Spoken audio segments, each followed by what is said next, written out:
오늘은 성탄일. 본래 성탄일은 12월 25일이 아니지만은 우리가 성탄일을 정해서 이렇게 예배를 합니다.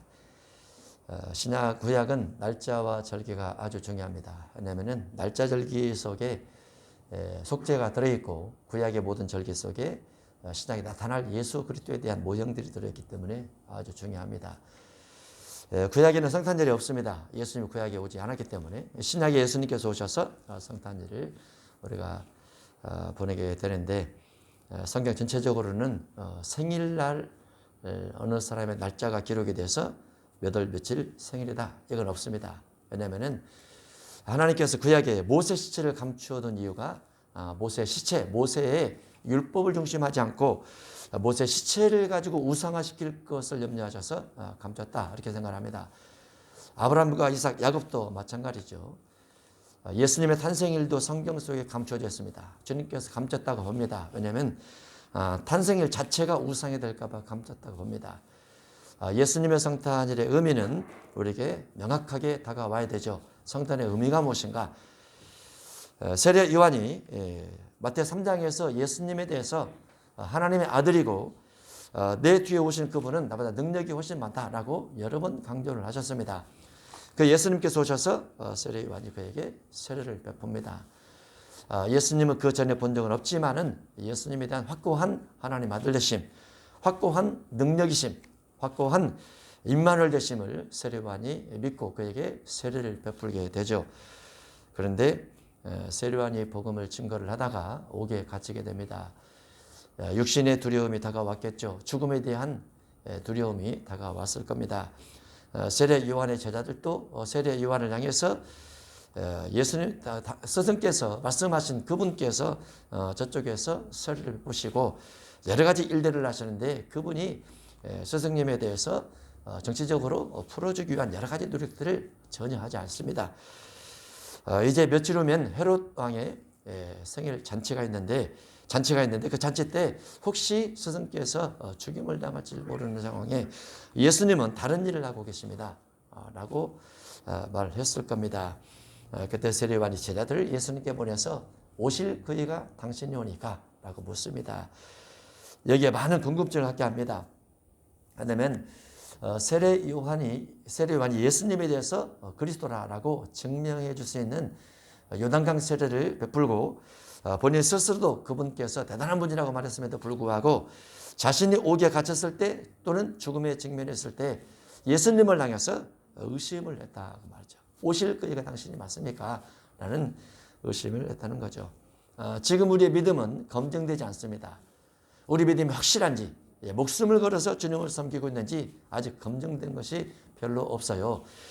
그저 교회를 다니고 있을 뿐이죠. 교회를 다니다가 물질적 어려움이나 육신의 질병의 어려움이나 자녀가 또는 가족이 뭔가 나와 다른 신앙 형태를 띄웠을 때 그때도 내가 여전히 믿음을 간직할 수 있나? 그게 하나하나가 어떤 시련들입니다. 그것이 마지막 시대가 되면 종교 통합자가 나타나서 이슬람교와 유대교와 그리고 개신교, 개토릭 다 합쳐서 한 터 위에서 종교를 진행하게 할 겁니다. 그 시대가 돼서 종교를 강요를 하고 강요를 받으면서 그 종교 아니면 재판을 받아서 죽이겠다라고 할 때도 우리 믿음이 세례 요한처럼 의심되지 않을 수 있는가? 그 시대가 바로 내년부터 시작이 됩니다. 이제 내년부터는 당장 핍박과 박해는 하지 않겠지만은 세계적으로 어떤 새로운 종교가 등장이 돼서 새로운 종교 교주가 등장이 돼서 무언의 압박을 하겠죠. 그리고 시간이 지나면 강요를 하겠죠. 그곳에 적그리스도가 등장이 돼서 우상을 만들어 놓고 경배를 요구하겠죠. 모든 종교 속에 경배가 없는 종교는 개신교밖에 없습니다. 캐토릭도 경배가 있고 이슬람도 경배가 있고 유대교도 경배가 있습니다. 다 있어요. 개신교만 없어요. 개신교는 사람을 신이라 말하지 않습니다. 또 하나 영상이 있는데 유대인의 최고의 랍비 중에 한 사람이 앞으로 주어질 종교는 전체 모든 종교를 아우를 수 있는 종교가 되어야 된다. 왜냐하면 평화 때문에.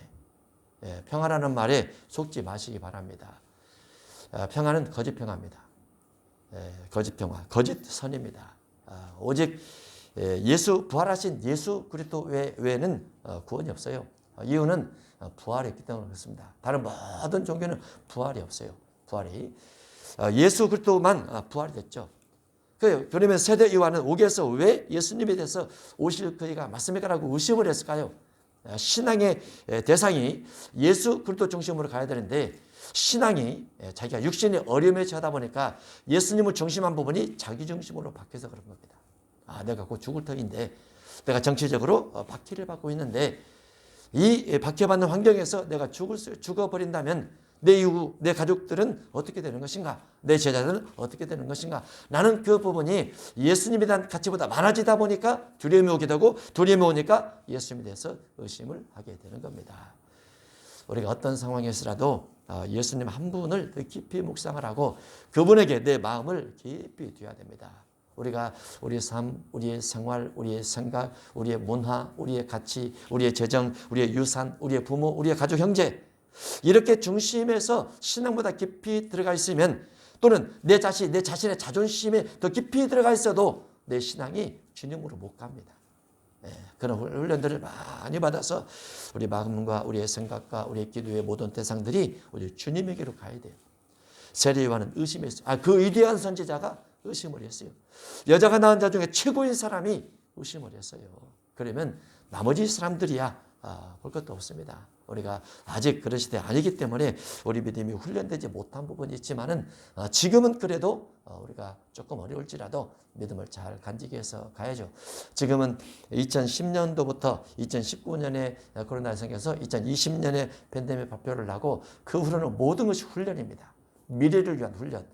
그래서 훈련을 잘 받고 가시기를 바랍니다. 종교 통합 시대가 온다는 것. 그 시대도 우리 영혼의 구원을 위해서 오실 그이는 예수 그리스도 한 분밖에 없다는 거 이거를 마음에 잘 담아 두시기 바랍니다. 세례 요한은 의심했습니다. 그러나 우리는 의심하지 않습니다. 왜냐하면 오실 그이가 그분이 맞기 때문에 예수 그리스도가 맞습니다. 오실 그이가 그러면 유대인들은 전통적으로 장차 메시아가 오실 것이라는 기대를 가지고 있었고 그것이 믿음이 있었고 그것이 창세부터 말라기까지 끊임없이 많은 선자에 의해서 예언이 되어졌어요. 예언되어진 그분께서 오셔서 세례 요한 땅에서 세례를 받았죠. 그리고 많은 사람이 공표가 됐습니다. 이분이 바로 그리스도라고. 그런데 그리스도가 정치에 개입하지 않습니다. 경제에도 별로 개입하지 않습니다. 다른 종교에도 별로 개입하지 않습니다. 사도인 바리새인들을 향해서 끊임없이 책망을 하면서 그들의 외식 신앙에 대해서 꾸짖었습니다. 그 시대에 종교인들에게 인정받지 못했습니다. 그런데 그 시대에 가난하고 쉼이 없고 소외가 되고 죄인이라 손가락질 받고 병들고 이런 자들에게는 예수님께서 꼭 만나 주셨습니다. 지역을 초월해서 사람을 초월해서 누구든지 그와 같은 사람은 다 만나 주셨습니다. 그러면 창세기부터 말라기까지 수없이 많은 믿음의 선조들이 있었고 믿음의 선지자들이 있었는데 그 믿음의 선지자들이 예언했던 그분으로는 예수님께서 맞습니다. 다만 정치적으로 맞지 않았고 경제적으로 맞지 않았고 문화 종교적으로 맞지 않았지만은 창세기 3장부터 예언되어진 그 예수님은 맞는 거죠. 우리가 마지막 순간이라도 주님에 대한 진리를 명확하게 붙들고 가는 것이 얼마나 중요한지 중간에 배교되지 않고 중간에 배도되지 않고 내가 믿는 그 예수님께서 진리의 왕 한 분으로서 명확하게 우리 마음속에 남아있다면 우리 신앙은 승리하게 되는 것입니다. 예수님은 오실 그이가 맞는 이유가 창세기 3장 15절에 여자 우선으로 오실 것이다 라고 되어 있습니다. 그런데 예수님께서 오기 전 4,000년 동안 여자의 우선은 한 명도 없었습니다. 남자의 시를 받지 않는 여자의 우선 한 명. 그 후로도 예수님 한 분밖에 없습니다. 여자의 우선. 그래서 예수님은 여자의 우선으로 명확하게 처녀 몸에 잉태하게 되고 처녀 몸에 잉태된다는 것이 또 이사야서에 반복적으로 예언이 되면서 예수님은 그렇게 오셨죠. 모든 사람이 생각하는 것처럼 정치적 문제, 경제적 문제를 해결하기 위해서 오신 건 아니에요. 다만 죄에 관련돼서 죄 없이 오신 것입니다. 죄 없이. 죄 문제를 해결해야 되기 때문에 죄를 짊어져야 되기 때문에 죄 없이 오셔야 맞는 거죠. 판사나 재판을 하는 판사나 검사, 변호사 이분들이 자기들의 죄가 많으면 누구를 변호를 하고 누구를 형을 내리는 검사를 하며 누가 판결을 내릴 수 있겠습니까? 예수님께서 죄 없는 분으로 오셔야 죄인들의 죄를 용서할 수 있게 되는 것이죠. 그래서 예수님은 여자의 우선으로 오는 것이 마땅한데 여자의 우선으로 오셨다는 그 부분을 그 시대 사람들이 하나도 믿어주지 않았습니다. 인정해주지 않았습니다. 그 약혼했던 요셉도 인정하지 않았다가 하나님의 전사가 나타나 말해줌으로 믿게 되었고 그리고 신뢰하게 됐죠. 예수님만이 유일하게 여자의 우선으로 오신 것입니다. 신명기 18장 15절에는 예수님은 모세와 같은 선지자로 올 것이다 라고 되어 있습니다. 모세 선지자 대단하죠. 애굽에 있는 이스라엘 백성들을 출애굽시켰습니다. 한 민족을 또 다른 민족에서 빼낸 거죠. 장정만 60만 명이 되는 사람을 모세를 통해서 하나님께서 빼내게 하십니다. 하시고 10가지 기적을 통해서 모세가 나타냈던 하나님의 이적 그리고 광야생활을 하면서 수없이 많은 이적과 기적을 모세가 일으켜서 하나님께서 특별히 그에게 모세 율법을 줬죠. 하나님의 등을 보게 하셨습니다. 그리고 그가 예언하여 말하기를 후대에 나와 같은 선지자 하나를 하나님께서 일으키실 것이다 라고 말했습니다. 그런데 모세 이후에 모세처럼 율법을 말하거나 모세처럼 기적을 일으키는 선지자는 없었습니다. 물론 후대에 엘리사가 나타나서 엄청난 이적을 행하긴 했지만은 그들 속에는 율법에 대한 부분이 없었어요.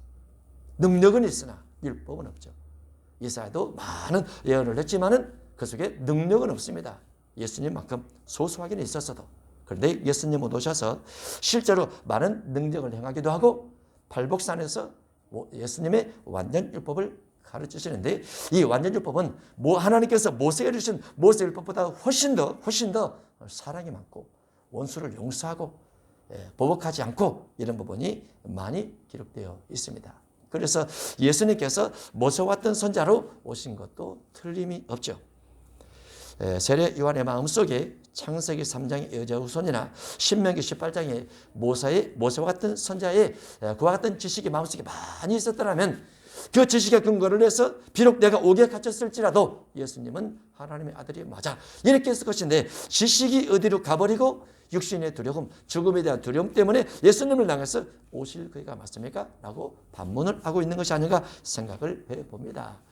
우리의 신앙이 뒤로 물러가지 않고 우리의 신앙이 좌우에 틀어지지 아니하고 우리의 신앙이 배도되지 않는 배경 속에는 무엇이 있어야 되느냐? 예수님이 어떻게 해서 하나님의 아들 되시고 세상의 모든 종교보다도 어떠한 신들보다도 명확한 하나님의 아들 증거들이 지식으로 있어야 돼요. 지식에 근거되어져서 그것이 기도가 되어져서 성령이 그 지식을 믿게끔 내 마음속에 감동과 은혜를 주어야만 됩니다. 그렇지 않고 단순히 교회만 출석해서는 예수님을 나중에 다 배교하게 되어 있어요. 그래서 지금 믿음이 온전한 믿음이 아니에요. 지금 믿음이 더 많은 지식이 필요하고 더 많은 우리 마음속에 예수님에 대한 말씀에 대한 인지력이 더 많이 필요합니다. 그곳에 기도를 통해서 성령이 결합되어줘야 우리 믿음이 완전하게 되어지면서 어떤 환경 속에서도 주님을 바라보게 된다. 이렇게 볼 수 있죠. 믿다가 곁길로 간 사람이 얼마나 많이 있습니까? 타락된 사람이 얼마나 많이 있습니까? 다시 돌아올 수 있는 여지는 주님의 사랑과 주님의 말씀들이 우리를 그렇게 만들어주는 겁니다. 미가에서 5장 2절에는 예수님께서 베들레헴에서 출생할 것이라 이렇게 예언되어졌고 실제로 예수님은 베들레헴에서 태어나셨습니다. 이 베들레헴에서 태어나시고 나중에 나사렛에서 성장을 하시죠. 그래서 한 제자가 다른 친구를 향해서 말하기를 나사렛에서 나신 예수 그리스도가 메시아 같다 이렇게 말합니다.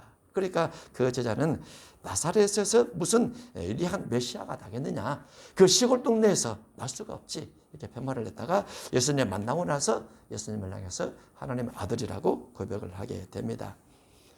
예수님은 일반 사람이 생각하는 자연적으로 생각하는 메시아가 적어도 정치적이고 경제적이고 능력적이고 뭔가 뛰어난 지역에서 나야만 된다는 모든 생각들을 깡그리 무너뜨립니다. 이유는 예수님께서 오신 목적과 관련이 있습니다. 목적, 예수님 오신 목적은 무엇입니까? 율법을 완성하러 오셨습니다. 구약의 율법은 육체의 율법이요 신약의 율법은 마음 율법입니다. 구약의 육체 율법 가지고는 전 세계를 복음화시킬 수 없어요. 구약의 율법을 가지고는 칼을 빼들고 모든 사람을 죽여야 됩니다. 그게 구약 율법의 의미이기 때문에. 그래서 육체적으로 힘이 있어야 되고 칼싸움을 잘 해야 되고 많은 사람을 집에 정보를 하면서 죽여야 됩니다. 협박을 해야 되고.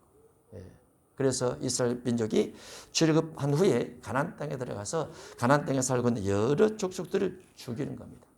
왜냐하면 하나님의 힘이 이렇다는 것을 알리기 위해서. 다윗의 가장 욕망스러울 때가 어린 소년으로서 골리앗을 쳐 죽일 때입니다. 다윗 입장에서는 어마어마한 전투지만은 골리앗 입장에서는 저 조그마한 어린아이가 나를 개로 알고 막대해 가지고 왔다, 이렇게 표현을 하죠.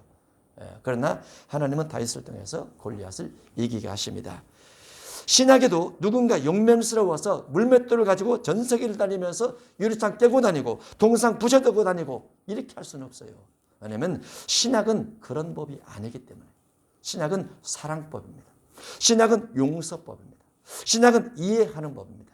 신약은 섬기는 법입니다. 구약과 완전 다르죠.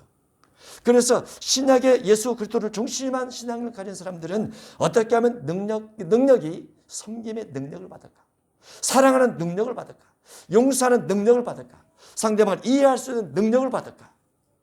어떻게 하면 병든 사람을 이해하고 용서하고 그 사람을 치료할 수 있는 능력을 받을까? 구약과 능력이 다릅니다. 달라요.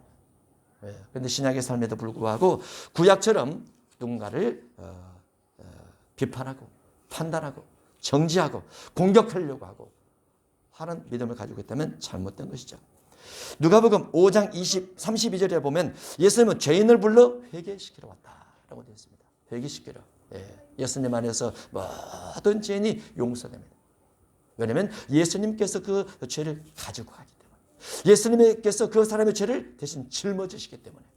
예수 그리스도 안에서 모든 사람을 예수님은 다 품습니다. 우리 그리스도인들도 모든 사람을 품으려고 해야 돼요. 우리 주변에 원수가 많다고 생각하면 안 됩니다. 내가 그들 향해서 사랑의 마음을 가지면 원수가 다 없어집니다. 내가 그들을 섬기려고 하면 원수가 다 없어집니다. 내가 상대방을 이해하려고 하면 나와 원수된 사람이 다 없어집니다. 예수님이 그러셨기 때문에. 예수님이 누가복음 19장 10절에 보면 예수님은 잃어버린 자를 찾아 구원하기 위해서 오십니다. 잃어버린 자를 찾기 위해서. 어떤 사람이 잃어버린 양입니까? 어떤 사람이 잃어버린 사람입니까? 누군가 인정받지 못하고 소외된 자들. 그들을 우리가 찾아다녀야 되죠. 이사야 42장 1절 이하에는 예수님께서 오신 특별한 이유 중에 하나가 기록됐는데 이방인들에게 복음을 전하기 위해서 오셨다, 이런 내용이 되어 있습니다. 이것은 사도 바울이 깨달을 때 이것은 비밀이라 특별한 계시다, 이렇게 해석을 합니다. 왜냐하면 아담으로부터 또는 아브라함으로부터 세례 요한 때까지 이방인들을 복음화시킨 적이 없어요. 이방인들을 여호와 하나님 또는 예수를 믿게 해서 복음화시킨 적이 없어요. 다른 말로 구약 시대는 선교가 딱 그쳐있는 시대입니다. 수천 년 동안 선교가 없는 시대가 되었었는데 예수님께서 오셔서 이방인들에게 복음을 전하고 이방인들에게 선교할 수 있는 문을 열어놨는데 이것을 누가 깨달아 할 수 있겠습니까? 예를 들면 구약 중심한 철저한 신앙 가지고 있는 사람들은 이방 선교의 문이 열리지 않습니다. 구약의 원수를 해하라, 우상 숭배자들을 죽이라, 이런 믿음의 철저한 사람들 같은 경우는 신약의 예수님이 이방인들에게 복음을 전파하는 것이 마음에 받아들이지 않을 수 있어요. 물론 사울이었을 때 그도 예수 믿는 사람들이 이단에 개수하여서 사울이 예수 믿는 사람을 잡아다가 옥에 가둔 일이 있었습니다. 그러면서 예수님께서 그에게 나타나셔서 복음을 전하시죠. 그 사울이 예수를 믿고 받아들이면서 어떻게 이방인들 속에 복음이 전파될 수 있는가를 깨달아 알게 됩니다. 그리고 베드로가 하지 못했던, 또 다른 제자가 하지 못했던 그 이방 복음을 사도 바울이 열심히 증거를 해서 소아시아 복음을 증거를 하고 마지막 로마까지 복음을 증거하는 일이 있게 됩니다. 그런 부분을 바울이 깨닫지 못했다면 우리는 복음이 없어요. 이방인도 복음이 없어요. 우리는. 그러니까 예수님께서 오신 목적을 정확하게 깨달아 알도록 구약에 예언을 해놨다고 말이죠. 하나님께서 이사야를 통해서 예언을 해놨다고 말이죠. 그의 근거를 해서 바울이 깨닫고 이방 사역을 감당을 하게 된 겁니다. 그래서 우리가 우리나라 대한민국이 1884년에 처음 선교사가 들어와서 우리가 복음을 전파하기 시작했고, 그리고 그 우선 우리가 복음을 접해서 예수님 믿고 구원의 길을 향해서 가게 되는 겁니다. 세례 요한은 오실 그이가 당신입니까? 라고 의심했지만은 우리는 오실 그이가 주님이시 맞고, 그리고 주님이 오신 목적을 따라서 주님을 믿게 되는데, 이후로는 2020년 이후로는 다른 사람이 자기 이름으로 올 수 있습니다. 지금까지는 예수 그리스도를 중심에서 메시아 그리스도 믿고 인정하면서 왔는데, 앞으로 시대는 다른 사람이 자기 이름으로 오면서 자기가 메시아다 라고 정치적 메시아, 경제적 메시아, 문화 종교적 메시아를 주장할 수 있어요. 그리고 그 주장 가운데서 재판권을 얻게 됩니다. 그러면 전 세계 많은 종교인들이 거기를 따라가게 될 겁니다. 지금 WCC 안에도 엄청나게 많은 숫자가 들어가 있어요. 우리나라에 가입된 WCC만 해도 860만 선도 가운데서 60% 이상이 WCC에 참여하고 있습니다. 그게 죄인 줄을 몰라요. 죄인 줄을. 왜냐하면 교단이 만들어질 때부터 그렇게 진행이 되어 왔기 때문에, 신학교가 만들어질 때부터 그렇게 진행이 되어 왔기 때문에, 그러면 세계 통합 종교가 생기면 거기에 정치적 힘이 들어가고 경제적 부여가 들어가고 하면 얼마나 많은 사람이 거기에 따라 들어가게 될까요? 데살로니가 후서 2장 3절 이하에 누가 어떻게 해도 너희가 미혹되지 말라. 먼저 배교하는 일이 있을 것이다. 배교하는 일이 있을 것이다. 그게 WCC일 수 있습니다. 저 불법의 사람 멸망의 아들이 나타날 것이다. 나타난 다음에 예수님께서 재림할 것이다 라고 되어 있어요. 그는 불법의 사람입니다. 멸망의 아들입니다. 법을 안 지키는 사람이에요. 불법의 사람은 법을 안 지키는 사람. 지금도 우리나라에도 법을 안 지키는 사람이 얼마나 많습니까? 설문조사하면 우리나라 사람 가운데서 법을 제일 안 지키는 직업이 무엇일까요? 그러면 설문조사하면 누구로 나와요? 법을 만드는 입법자들이 법을 제일 안 지킨다. 누구? 국회의원들. 국회의원 입법자예요. 법을 만드는 자들이에요. 자기들이 만들고 자기들이 안 지켜요. 불법자. 근데 이 불법자는 헌법도 안 지킵니다. 국가법도 안 지킬 겁니다. 앞으로. 먼저 저질러 놓고 법이 안 맞으면 재판하라고 하죠. 재판해서 보면 불법이에요. 그런 일들이 생기게 되더라고 말이죠. 그는 대적한 자, 신이라고 불리는 모든 것과 신이라고 불리는 모든 신들을 연합해서 자기가 숭배받아요. 모든 신들을 인정을 해요. 그러면서 자기가 숭배함을 받아요.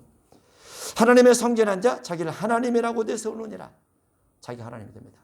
그런 시대를 향해서 우리가 가고 있으니, 그 시대에도 우리 믿음이 오실 그이가 당신입니까? 라고 말하면 우리 정치, 경제, 사회, 문화, 종교를 떠나서 오실 그이는 예수 그리스도 한 분밖에 없습니다. 라고 끝까지 여러분의 믿음을 잘 붙드시기 바랍니다. 분별의 시대를 꼭 살아가시기를 주 이름으로 축복합니다. 기도하겠습니다. 하나님 아버지, 참으로 어려운 미래를 바라보면서 오늘 성탄일을 맞이하여 오실 그이는 예수 그리스도 한 분밖에 없음을 다시 한번 고백을 드립니다. 이 믿음이 영원토록 변치 않게 하시고 어떠한 육신의 환경 가운데서도 끝까지 믿음을 간직하여 오직 예수 그리스도 한 분을 통해서 우리 영혼이 구원됨을 믿고 주를 따르며 고백하며 나아갈 수 있도록 축복해 주옵소서. 먹는 것, 마시는 것, 입는 것, 정치, 경제, 사회, 문화, 종교 어떠한 환경 속에서도 기독교를 스스로 싫어하지 않게 하시고, 예수 그리스도를 스스로 싫어하지 않게 하시고, 예수 믿는 사람들 스스로 싫어하지 않게 하시고, 예수님 믿는 믿음을 가르치는 목회자들 스스로 싫어하지 않게 하시되, 선과 악이 무엇인지 분별하고 진리와 비진리가 무엇인지 분별하여 진리 속에 가는 우리 모든 성도들이 되게 해 주옵소서. 예수님 이름으로 기도하옵나이다. 아멘.